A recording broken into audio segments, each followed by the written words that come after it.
সময়ের এই বিশাল ক্যানভাসে প্রতিটি সভ্যতা তার শেষ নিয়ে ভেবেছে, কিন্তু সেই শেষ যদি কেবল একটি সমাপ্তি না হয়, বরং চূড়ান্ত এবং পরম এক বিচারের পূর্বাভাস হয়। ইসলামী বিশ্বাস অনুযায়ী মহাপ্রলয় বা কিয়ামতের আগে এমন কিছু সুস্পষ্ট নিদর্শন প্রকাশ পাবে, যা মানব ইতিহাসের সবচেয়ে বিস্ময়কর এবং ভয়াবহ অধ্যায়ের সূচনা করবে। এই যাত্রায় আমরা কুরআন এবং হাদিসের আলোকে সেই সব নিদর্শনগুলো উন্মোচন করব।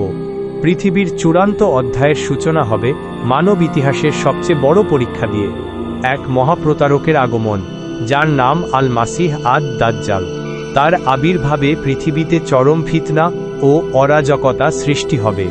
সে নিজেকে খোদা দাবি করবে, তার ক্ষমতা হবে বিস্ময়কর এবং প্রতারণা হবে অকল্পনীয়। সে আকাশকে আদেশ দেবে এবং আকাশ বৃষ্টি বর্ষণ করবে। সে ভূমিকে আদেশ দেবে এবং ভূমি ফসল উৎপন্ন করবে। তার সাথে থাকবে জান্নাত ও জাহান্নামের প্রতিরূপ, কিন্তু তার দেখানো জান্নাত হবে আসলে জাহান্নাম, আর তার জাহান্নাম হবে শীতল এক জান্নাত। এটি হবে ঈমানের এক চরম এবং কঠিনতম পরীক্ষা। কিন্তু গভীরতম অন্ধকারের মাঝেই প্রতিশ্রুত আলোর আগমন ঘটবে। যখন পৃথিবী জুলুম আর অত্যাচারে ভরে যাবে, তখন এক পথপ্রদর্শক আসবেন। তিনি আসবেন নবী মুহাম্মদ সাল্লাল্লাহু আলাইহি ওয়াসাল্লামের বংশ থেকে ইমাম মাহদী। তিনি পৃথিবীতে পুনরায় ন্যায় ও শান্তি প্রতিষ্ঠা করবেন, যেভাবে তা একসময় অন্যায় ও অবিচারে পূর্ণ ছিল। তিনি মুসলিম উম্মাহকে একত্রিত করে দাজ্জালের বিরুদ্ধে রুখে দাঁড়াবেন, এবং তার নেতৃত্বে পৃথিবীতে সাময়িক শান্তি ফিরে আসবে। যখন সত্য ও মিথ্যার চূড়ান্ত লড়াইয়ের প্রস্তুতি চলবে, তখন আকাশ নিজেই এক অলৌকিক প্রত্যাবর্তনের জন্য উন্মুক্ত হবে। হযরত ঈসা ইবনে মারিয়াম আলাইহিসসালাম দামেস্কের পূর্বে অবস্থিত সাদা মিনারে অবতরণ করবেন। তিনি নতুন কোনো ধর্ম নিয়ে আসবেন না, বরং নবী মুহাম্মদ সাল্লাল্লাহু আলাইহি ওয়াসাল্লাম এর একজন অনুসারী হিসাবে ইমাম মাহদীর পেছনে নামাজ আদায় করবেন, যা ইসলামী ঐক্যের প্রতীক। তার আগমনই হবে দাজ্জালের চূড়ান্ত পরিণতি। সত্য মসিহের নিঃশ্বাসের প্রভাবে মিথ্যা মসিহ দাজ্জাল লবণের মতো গলে যেতে শুরু করবে। নবী ঈসা আলাইহিসসালাম তাকে ধাওয়া করে লুদ নামক ফোর্টকে হত্যা করবেন এবং পৃথিবীতে তার সন্ত্রাসের রাজত্বের অবসান ঘটাবেন। দাজ্জালের অবসানের পর পৃথিবীতে এক অভূতপূর্ব শান্তি নেমে আসবে, কিন্তু এই শান্তি চিরস্থায়ী হবে না।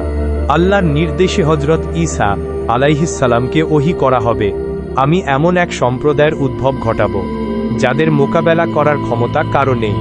শত শত বছর ধরে বাদশাহ জুলকারনাইন কর্তৃক নির্মিত প্রাচীরের ওপারে বন্দী থাকা এক জাতি মুক্ত হবে। তারা হলো ইয়াজুজ ও মাজুজ। তারা সকল উঁচু ভূমি থেকে বন্যার স্রোতের মতো নেমে আসবে। তাদের সংখ্যা এত বেশি হবে যে তাদের প্রথম দলটি বাহিরায় তাবারিয়া বা গালিল সাগরের সবটুকু পানি পান করে ফেলবে।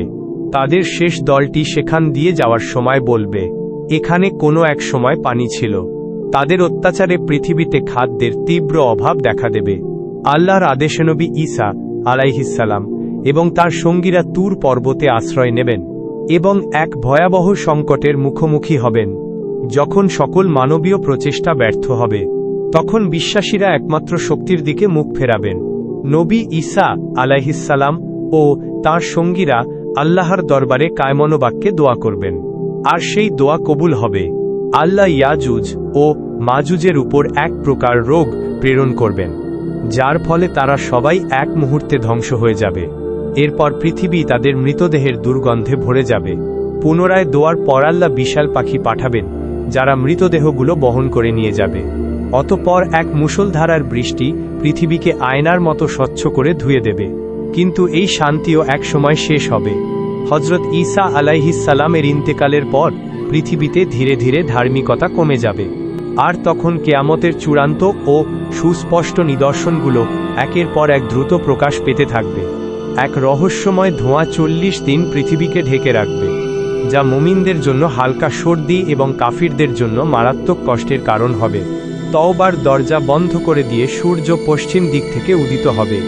দাব্বাতুল আরদ নামক এক প্রাণী মাটি থেকে বের হয়ে মুমিন ও কাফিরকে চিহ্নিত করবে, এবং সবশেষে 3টি বড় ভূমিধস হবে, একটি পূর্বে, একটি পশ্চিমে এবং একটি আরব উপদ্বীপে। এগুলো নিছক কোনো গল্প নয়, এগুলো হলো কুরআন ও হাদিসে বর্ণিত শেষ সময়ের এক গভীর সতর্কবার্তা এবং ভবিষ্যৎবাণী। এগুলোতে যেমন রয়েছে কঠিন পরীক্ষার কথা, তেমনি রয়েছে ঐশ্বরিক করুণা এবং চূড়ান্ত ন্যায় বিচারের প্রতিশ্রুতি। এটি এক অনিবার্য অনুস্মারক যে এই পার্থিব জীবন ক্ষণস্থায়ী এবং প্রকৃত বাস্তবতা অপেক্ষা করছে সেই চূড়ান্ত দিনের জন্য, যখন বিচার দিবস প্রতিষ্ঠিত হবে এবং সিংহায় ফুঁক দেওয়া হবে। ফলে আসমান ও জমিনে যারা আছে সকলেই বেহুঁশ হয়ে পড়বে, তবে আল্লাহ যাকে ইচ্ছা করেন সে ব্যতীত।